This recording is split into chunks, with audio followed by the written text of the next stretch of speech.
مجھے 10 دنوں کی مہلت چاہیے، کعب بن اسد نے کہا۔ مجھے اپنے قبیلے کو تیار کرنا ہے۔ قریش اور بنو قریظہ کے درمیان معاہدہ ہو گیا۔ سعد بن عتیق معمولی قسم کا ایک جوان تھا جس کی مدینے میں کوئی حیثیت نہیں تھی۔ وہ خنجر اور تلواریں تیز کرنے کا کام کرتا تھا۔ اس میں یہ خوبی تھی کہ خدا نے اسے آواز پرسوز اور سریلی دی تھی اور وہ شہ سوار تھا۔ راتوں کو کسی محفل میں اس کی آواز سنائی دیتی تھی تو لوگ باہر آ کر اس کا گانا سنا کرتے تھے۔ کبھی رات کو وہ شہر سے باہر چلا جاتا اور اپنی ترنگ میں گایا کرتا تھا۔ اس نے اسلام قبول کر لیا تھا۔ ایک رات وہ پرسوز لے میں شہر سے دور کہیں گا رہا تھا کہ ایک بڑی خوبصورت اور جوان لڑکی اس کے سامنے یوں آن کھڑی ہوئی جیسے کوئی جن یا چڑیل انسان کے حسین روپ میں آ گئی ہو۔ سعد گھبرا کر خاموش ہو گیا۔ اس آواز سے مجھے محروم نہ کر جو مجھے گھر سے نکال لائی ہے، لڑکی نے کہا۔ مجھے دیکھ کے تو خاموش ہو گیا ہے تو میں دور چلی جاتی ہوں۔ اپنے نغمے کا خون نہ کر، تیری آواز میں ایسا سوز ہے جیسے تو کسی کے فراق میں نغمہ سرا ہے۔ کون ہے تو؟ سعد نے کہا۔ اگر تو جنات میں سے ہے تو بتا دے۔ لڑکی کی جل ترنگ جیسی ہنسی سنائی دی۔ صحرا کی شفاف چاندنی میں اس کی آنکھیں ہیروں کی طرح چمک رہی تھیں۔ میں بنو قریظہ کی ایک یہودی کی بیٹی ہوں اور میں مسلمان ہوں۔ مذہب کو درمیان میں نہ لا، یہودن نے کہا۔ نغموں کا کوئی مذہب نہیں ہوتا۔ میں تیرے لیے نہیں، تیرے نغمے اور تیری آواز کے لیے آئی ہوں۔ سعد دوبارہ اپنی دھن میں گنگنانے لگا۔ ایک روز یہودن نے اسے کہا کہ سعد قبول کرے تو وہ اس کے پاس آ جائے گی اور اسلام قبول کر لے گی۔ 2-3 روز ہی گزرے تھے کہ مدینے کا محاصرہ آ گیا۔ سعد بن عتیق کا کام بڑھ گیا۔ اس کے پاس تلواریں، خنجر اور برچھیوں کی انیاں تیز کروانے والوں کا ہجوم رہنے لگا۔ وہ راتوں کو بھی کام کیا کرتا تھا۔ ایک روز یہ یہودن اپنے باپ کی تلوار اٹھائے اس کے پاس آئی۔ تلوار تیز کرانے کے بہانے آئی ہوں، یہودن نے کہا۔ آج ہی رات یہاں سے نکلو ورنہ ہم کبھی نہیں مل سکیں گے۔ کیا ہو گیا ہے؟ پرسوں شام میرے باپ نے مجھے کہا کہ قبیلے کے سردار کعب بن اسد کو میری ضرورت ہے، یہودن نے بتایا۔ باپ نے ہوئی بن خطب کا نام بھی لیا تھا۔ میں کعب کے گھر چلی گئی۔ وہاں ہوئی کے علاوہ 2 اور آدمی بیٹھے ہوئے تھے۔ وہ اس طرح کی باتیں کر رہے تھے کہ مسلمانوں کے آخری دن آ گئے ہیں۔ کعب بن اسد، خوئی بن اخطب اور قریش کے درمیان اس لڑکی کی موجودگی میں معاہدہ ہوا اور مسلمانوں پر عقب سے حملوں کا منصوبہ طے ہوا۔ اس یہودن کو رات بھر کعب کے پاس گزارنا پڑی۔ صبح وہ اپنے گھر آ گئی۔ اسے مسلمانوں کے ساتھ کوئی دلچسپی نہ تھی۔ اس کی دلچسپیاں سعد کے ساتھ تھیں۔ اس کے کانوں میں یہ بات بھی پڑی کہ کعب اسے بیوی یا داشتہ کی حیثیت سے اپنے پاس رکھ لے گا۔ سعد بن عتیق اس یہودن کی محبت کو تو بھول ہی گیا۔ اس نے یہودن کو گھر بھیج دیا اور ایک بزرگ مسلمان کو بتایا کہ کعب بن اسد نے ہوئی کے کہنے پر قریش کے ساتھ معاہدہ کر لیا ہے۔ اس بزرگ نے یہ اطلاع اوپر پہنچا دی۔ رسول اکرم صلی اللہ علیہ وآلہ وسلم کو بتایا گیا کہ بنو قریظہ نے بنو قینقاع اور بنو نذیر کی طرح اپنا معاہدہ توڑ دیا ہے۔ آپ صلی اللہ علیہ وآلہ وسلم نے کعب بن اسد کے خلاف کوئی کارروائی کرنے سے پہلے یہ یقین کرنا ضروری سمجھا کہ بنو قریظہ نے واقعی قریش کے ساتھ معاہدہ کیا ہے۔ اللہ اپنے نام لیوا بندوں کی مدد کرتا ہے۔ اس کے فوراً بعد ایک ایسا واقعہ ہوا کہ جس سے تصدیق ہو گئی کہ بنو قریظہ اور قریش کے درمیان بڑا خطرناک معاہدہ ہوا ہے۔ واقعہ یوں ہوا، عورتوں اور بچوں کو شہر کے ان مکانوں اور چھوٹے چھوٹے قلعوں میں منتقل کر دیا گیا تھا جو خندق سے دور تھے۔ ایسے ہی ایک قلعے میں رسول اکرم صلی اللہ علیہ وآلہ وسلم کی پھوپھی صفیہ رضی اللہ عنہا چند ایک عورتوں اور بہت سے بچوں کے ساتھ مقیم تھی۔ ایک روز صفیہ رضی اللہ عنہا قلعے کی فصیل پر گھوم پھر رہی تھیں کہ انہوں نے نیچے دیکھا ایک آدمی دیوار کے ساتھ ساتھ مشکوک سی چال چلتا جا رہا تھا۔ وہ کہیں رکتا، دیوار کو دیکھتا اور آگے چل پڑتا۔ صفیہ رضی اللہ عنہا اسے چھپ کر دیکھنے لگی۔ صاف پتہ چلتا تھا کہ یہ آدمی قلعے کے اندر آنے کا کوئی راستہ یا ذریعہ دیکھ رہا ہے۔ صفیہ رضی اللہ عنہا کو اس وجہ سے بھی اس آدمی پر شک ہوا کہ شہر کے تمام آدمی خندق کے قریب مورچہ بند تھے یا جنگ کے کسی اور کام میں مصروف تھے۔ اگر یہ کوئی اپنا آدمی ہوتا اور کسی کام سے آیا ہوتا تو دروازے پر دستک دیتا۔ قلعے میں عورتوں اور بچوں کے ساتھ صرف ایک مرد تھا۔ یہ تھے عرب کے مشہور شاعر حسان رضی اللہ عنہ بن ثابت۔ صفیہ رضی اللہ عنہا نے حسان رضی اللہ عنہ سے کہا کہ نیچے ایک آدمی مشکوک انداز سے دیوار کے ساتھ ساتھ جا رہا ہے، مجھے شک ہے کہ وہ یہودی ہے۔ صفیہ رضی اللہ عنہا نے حسان رضی اللہ عنہ سے کہا، تم جانتے ہو حسان، بنو قریظہ نے دوستی کا معاہدہ توڑ دیا ہے۔ یہ شخص مجھے یہودیوں کا مخبر معلوم ہوتا ہے۔ بنو قریظہ ہم پر عقب سے حملہ کریں گے تاکہ ہمارے مردوں کی توجہ خندق کی طرف سے ہٹ جائے اور وہ پیچھے آ جائیں۔ یہودیوں کے پاس ہمارے مردوں کو مورچوں سے نکال کر پیچھے لانے کا یہ طریقہ کارآمد ہوگا کہ وہ ان قلعوں پر حملہ شروع کر دیں جن میں عورتیں اور بچے ہیں۔ نیچے جاؤ حسان، اللہ تمہارا نگہبان ہو۔ اس شخص کو للکارو، اگر وہ واقعی یہودی ہوا تو اسے قتل کر دو، خیال رکھنا کہ اس کے ہاتھ میں برچی ہے اور اس کے چوغے کے اندر تلوار بھی ہوگی۔ اے عظیم خاتون، حسان رضی اللہ عنہ نے کہا، کیا آپ نہیں جانتی کہ میں بیمار ہوں؟ اگر مجھ میں ذرا سی طاقت بھی ہوتی تو اس وقت میدان جنگ میں ہوتا۔ مورخ ابن حشام اور ابن قتیبہ نے لکھا ہے کہ عرب کے عظیم شاعر کا یہ جواب سن کر رسول اکرم صلی اللہ علیہ وآلہ وسلم کی پھوپھی صفیہ رضی اللہ عنہا خود اس مشکوک آدمی کو پکڑنے یا مارنے کے لیے چل پڑی، لیکن یہ نہ دیکھا کہ ایک مسلح مرد کے مقابلے میں جاتے ہوئے ان کے ہاتھ میں کون سا ہتھیار ہے۔ وہ جلدی میں جو ہتھیار لے کر گئیں وہ برچی نہیں تھی، تلوار نہیں تھی، بلکہ ایک ڈنڈا تھا۔ صفیہ رضی اللہ عنہا دوڑتی ہوئی باہر نکلی اور اس مشکوک آدمی کے پیچھے جا رکیں جو دیوار کے ساتھ کھڑا اوپر دیکھ رہا تھا۔ کون ہے تو؟ صفیہ رضی اللہ عنہا نے اسے للکارا۔ مشکوک آدمی نے بدک کر پیچھے دیکھا۔ اگر وہ کسی غلط نیت سے نہ آیا ہوتا تو اس کا انداز کچھ اور ہوتا، مگر اس نے برچی تان دی۔ صفیہ رضی اللہ عنہا نے اس کا چہرہ دیکھا تو کوئی شک نہ رہا کہ وہ یہودی تھا اور وہ بنو قریظہ کا ہی ہو سکتا تھا۔ اسے یقین تھا کہ ایک عورت، وہ بھی ایک ڈنڈے سے مسلح، اس کا کچھ نہیں بگاڑ سکے گی۔ تجھ پر خدا کی لعنت، صفیہ رضی اللہ عنہا نے للکار کر کہا، کیا تو بنو قریظہ کا مخبر نہیں ہے؟ محمد صلی اللہ علیہ وآلہ وسلم کی پھوپھی، یہاں سے چلی جا۔ یہودی نے کہا، کیا تو میرے ہاتھوں مرنے آئی ہے؟ ہاں، میں بنو قریظہ کا آدمی ہوں۔ پھر تو یہاں سے زندہ نہیں جائے گا۔ یہودی نے قہقہا لگایا اور بڑھ کر برچی ماری۔ جس تیزی سے برچی آئی تھی اس سے زیادہ تیزی سے صفیہ رضی اللہ عنہا ایک طرف ہو گئی۔ یہودی کا بار خالی گیا تو وہ سنبھل نہ سکا۔ وہ آگے کو جھکا اور اپنے بڑھتے ہوئے قدموں کو روک نہ سکا۔ صفیہ رضی اللہ عنہا نے پوری طاقت سے اس کے سر پر ڈنڈا مارا۔ ایک عورت کے بازو میں خدا کا قہر آ گیا تھا۔ یہودی رک کر سیدھا ہوا لیکن اس کا سر ڈولنے لگا۔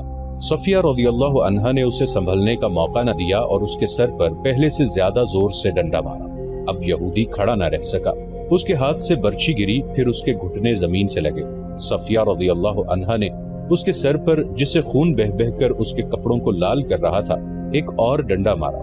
وہ جب بے ہوش ہو کر لڑک گیا تو صفیہ رضی اللہ عنہا اس کے سر پر ہی ڈنڈے مارتی چلی گئیں، جیسے زہریلے ناگ کا سر کچل رہی ہوں۔ صفیہ رضی اللہ عنہا نے اس وقت ہاتھ روکا جب یہودی کی کھوپڑی کچلی گئی اور اس کا جسم بے حس ہو گیا۔ صفیہ رضی اللہ عنہا قلعے میں چلی گئیں۔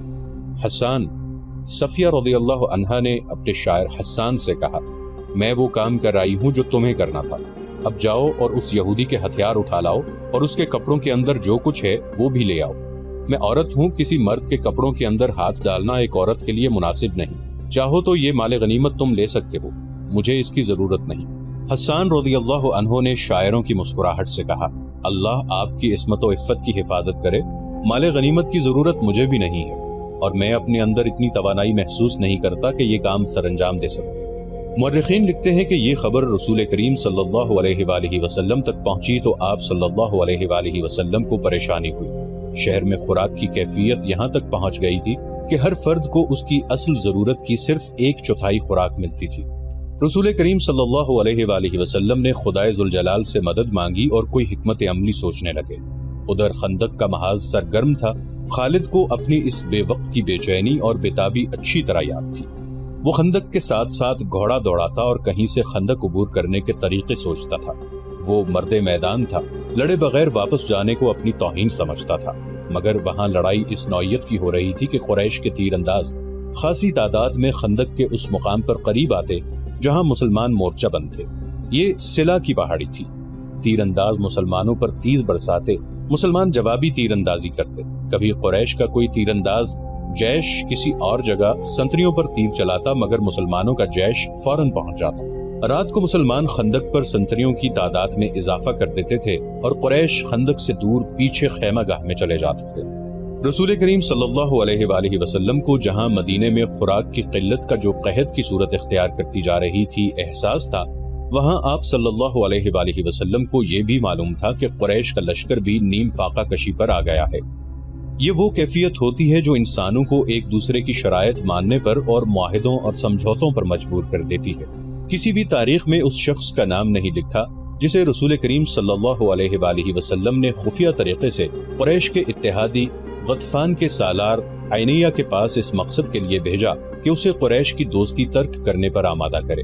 اسے یہ نہیں کہا گیا تھا کہ وہ مسلمانوں کے ساتھ مل جائے، رسول کریم صلی اللہ علیہ وآلہ وسلم کا مقصد صرف یہ تھا کہ غطفان اور عینیہ رضامند ہو جائیں اور اپنے قبیلے کو واپس لے جائیں تو قریش کا لشکر 2000 نفری کی فوج سے محروم ہو جائے گا۔ یہ توقع بھی کی جا سکتی تھی کہ دوسرے قبائل بھی غطفان کی تقلید میں قریش کے لشکر سے نکل جائیں۔ کیا محمد ہمیں زبانی معاہدے کی دعوت دے رہا ہے؟ سالار عینیہ نے رسول خدا صلی اللہ علیہ وآلہ وسلم کے ایلچی سے کہا، ہم نے یہاں تک آنے کا جو خرچ برداشت کیا ہے وہ کون دے گا؟ ہم دیں گے۔ رسول خدا صلی اللہ علیہ وآلہ وسلم کے ایلچی نے کہا، نبی کریم صلی اللہ علیہ وآلہ وسلم نے فرمایا ہے کہ تم لوگ اپنے قبیلے کو واپس لے جاؤ تو اس سال مدینے میں کھجور کی جتنی پیداوار ہوگی اس کا تیسرا حصہ تم لے جانا، خود مدینے آ جانا، پوری پیداوار دیکھ لینا اور اپنا حصہ اپنے ہاتھوں الگ کر کے لے جانا۔ سالار عینیہ میدان جنگ میں لڑنے اور لڑانے والوں کی قیادت کرنے والا جنگجو تھا، لیکن غیر جنگی مسائل اور امور کو بہت کم سمجھتا تھا۔ مورخ ابن قتیبہ نے لکھا ہے کہ اس واقعے کے کچھ ہی عرصے بعد رسول اللہ صلی اللہ علیہ وآلہ وسلم نے اسے مستعد احمق کا خطاب دیا تھا۔ وہ بڑے طاقتور جسم والا اور جسمانی لحاظ سے پھرتیلا اور مستعد رہنے والا آدمی تھا۔ اس نے اپنے سردار غطفان سے بات کی، خدا کی قسم محمد نے ہمیں کمزور سمجھ کر یہ پیغام بھیجا ہے۔ غطفان نے کہا، اس کے ایلچی سے پوچھو کہ مدینے کے اندر لوگوں کو بھوک کا سامنا نہیں، ہم انہیں بھوک سے نڈال کر کے ماریں گے۔ کیا تم دیکھ نہیں رہے کہ ہمارا اپنا لشکر بھوک سے نڈال ہو رہا ہے؟ سالار عینیہ نے کہا، مدینے والے اپنے گھروں میں بیٹھے، ہم اپنے گھر سے بہت دور آ گئے ہیں۔ کیا لشکر میں تم بے اطمینانی نہیں دیکھ رہے؟ کیا تم نے دیکھا نہیں کہ ہماری کمانوں سے نکلے ہوئے تیر اب اتنی دور نہیں جاتے جتنی دور اس وقت جاتے تھے جب تیر اندازوں کو پیٹ بھر کر کھانا ملتا تھا؟ ان کے بازوؤں میں کمانے کھینچنے کی طاقت نہیں رہی۔ کیا اس کا فیصلہ تم کرو گے کہ ہمیں محمد کو کیا جواب دینا چاہیے؟ غطفان نے پوچھا، یا میں فیصلہ کروں گا جو قبیلے کا سردار ہوں؟ خدا کی قسم میدان جنگ میں جو فیصلہ میں کر سکتا ہوں وہ تم نہیں کر سکتے۔ سالار عینیہ نے کہا، اور میدان جنگ سے باہر جو فیصلہ تم کر سکتے ہو وہ فیصلہ میری عقل نہیں کر سکتی۔ میری عقل تلوار کے ساتھ چلتی ہے، مگر یہاں میری فوج کی تلواریں اور برچیاں اور ہمارے تیر مایوس ہو گئے ہیں، ہم خندق کے پار نہیں جا سکتے، ہمیں محمد کی بات مان لینی چاہیے۔ اور انہوں نے رسول کریم صلی اللہ علیہ وآلہ وسلم کی بات مان لی۔ ایلچی امید افزا جواب لے کر آ گیا۔ اسے قریش کا کوئی آدمی نہیں دیکھ سکا تھا کیونکہ غطفان کی فوج محاصرے کے کسی اور مقام پر تھی۔ اللہ کے رسول صلی اللہ علیہ وآلہ وسلم کے خلاف کون بول سکتا تھا؟ مگر آپ صلی اللہ علیہ وآلہ وسلم نے اسلام کی تعلیمات کے عین مطابق اپنے سرکردہ ساتھیوں کو بلایا اور انہیں موقع دیا کہ کسی کو آپ صلی اللہ علیہ وآلہ وسلم کے فیصلے سے اختلاف ہے تو وہ بولے۔ آپ صلی اللہ علیہ وآلہ وسلم ایک شخص کا فیصلہ پوری قوم پر ٹھونسنے کے قائل نہ تھے، چنانچہ آپ صلی اللہ علیہ وآلہ وسلم نے سب کو بتا دیا کہ آپ نے غطفان کو کیا پیشکش کی ہے۔ یہاں امت کو مشورے کی اہمیت سکھائی گئی ہے۔ نہیں، چند پرجوش آوازیں اٹھی، ہماری تلواریں جن کے خون کی پیاسی ہیں، خدا کی قسم ہم انہیں اپنی زمین کی پیداوار کا ایک دانہ بھی نہیں دیں گے۔ جنگ تو ہوئی نہیں، ہم لڑے بغیر کیوں ظاہر کریں کہ ہم لڑ نہیں سکتے؟ اس کی تائید میں کچھ آوازیں اٹھی۔ ایسی دلیلیں دی گئیں جنہیں رسول اللہ صلی اللہ علیہ وآلہ وسلم نے اس لیے قبول فرما لیا کہ یہ اکثریت کی آواز تھی۔ آپ صلی اللہ علیہ وآلہ وسلم نے اپنے ایلچی کو دوبارہ غطفان اور عینیہ کے پاس نہ بھیجا، لیکن آپ صلی اللہ علیہ وآلہ وسلم نے سب پر واضح کر دیا کہ تدبر اور حکمت عملی کے بغیر محاصرہ نہیں توڑا جا سکے گا۔ خدا حق پرستوں کے ساتھ تھا۔ رسول کریم صلی اللہ علیہ وآلہ وسلم نے اپنے اللہ سے مدد مانگی جو ایک انسان کے روپ میں آپ صلی اللہ علیہ وآلہ وسلم کے سامنے آ گئی۔ یہ تھے نعیم رضی اللہ عنہ بن مسعود۔ ان کا تعلق غطفان کے قبیلے کے ساتھ تھا۔ نعیم رضی اللہ عنہ سرکردہ شخصیت تھے، خدا نے انہیں غیر معمولی دماغ عطا کیا تھا۔ 3 اہم قبیلوں قریش، غطفان اور بنو قریظہ پر ان کا اثر و رسوخ تھا۔ ایک روز نعیم رضی اللہ عنہ جو کہ قبیلہ غطفان میں تھے، مدینے میں رسول خدا صلی اللہ علیہ وآلہ وسلم کے سامنے آ کھڑے ہوئے۔ خدا کی قسم تو قبیلہ غیر کا ہے۔ رسول اللہ صلی اللہ علیہ وآلہ وسلم نے فرمایا، تو ہم میں سے نہیں، تو یہاں کیسے آ گیا؟ میں آپ میں سے ہوں۔ نعیم رضی اللہ عنہ نے کہا، مدینے میں گواہ موجود ہیں، میں نے درپردہ اسلام قبول کر لیا تھا، اپنے قبیلے کے ساتھ اسی مقصد کے لیے آیا تھا کہ آپ صلی اللہ علیہ وآلہ وسلم کے حضور حاضر ہو جاؤں، مگر موقع نہ ملا۔ پتہ چلا کہ آپ صلی اللہ علیہ وآلہ وسلم نے میرے قبیلے کے سردار اور سالار کو قریش سے دوستی ترک کر کے واپس چلے جانے کا پیغام بھیجا تھا، اور آپ صلی اللہ علیہ وآلہ وسلم نے اس کا معاوضہ بھی بتا دیا تھا، لیکن آپ نے بات کو مزید آگے نہ بڑھایا۔ اللہ کی تجھ پر رحمت ہو،